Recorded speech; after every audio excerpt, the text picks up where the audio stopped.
நீங்கள் பார்த்து கொண்டிருப்பது நியூஸ் 21 செய்திகள். தமிழ்நாடு செய்திகளை உடனுக்குடன் தெரிந்து கொள்ள நியூஸ் 21 செய்திகளை பாருங்கள். சின்னமனூர் அருகே உள்ள ஓடைப்பட்டி பேரூராட்சியில் உங்களுடன் ஸ்டாலின் முகாம் பொதுமக்களை உள்ளே விடாமல் தடுத்து நிறுத்தியதால் ஆத்திரம். தேனி மாவட்டம் சின்னமனூர் அருகே உள்ள ஓடைப்பட்டி பேரூராட்சி பகுதியில் உங்களுடன் ஸ்டாலின் முகாம் நடைபெற்று வருகிறது. இம்முகாமில் ஏராளமான பெண்கள் கைக்குழந்தைகளுடன் முதியவர்கள் வரை மனு கொடுக்க வந்திருந்தனர். இங்கு வந்திருந்த மக்களை உள்ளே விடாமல் கேட்டை அடைத்து கொண்டதால் ஆத்திரம் அடைந்தனர். மனு கொடுக்க வந்திருந்தவர்கள் கூறும்பொழுது, நாங்கள் வந்து 4 மணி நேரம் ஆகியும் எங்களை உள்ளே விடாமல் தடுத்து வருகின்றனர். தொடர்ந்து தங்களுக்கு வேண்டியவர்களை மட்டும் உள்ளே அனுமதித்து கொண்டு வருகின்றனர்.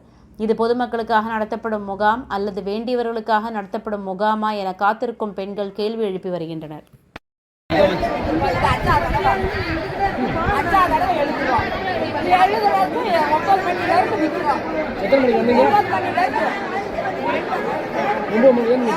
உள்ள விட மாட்டாங்க.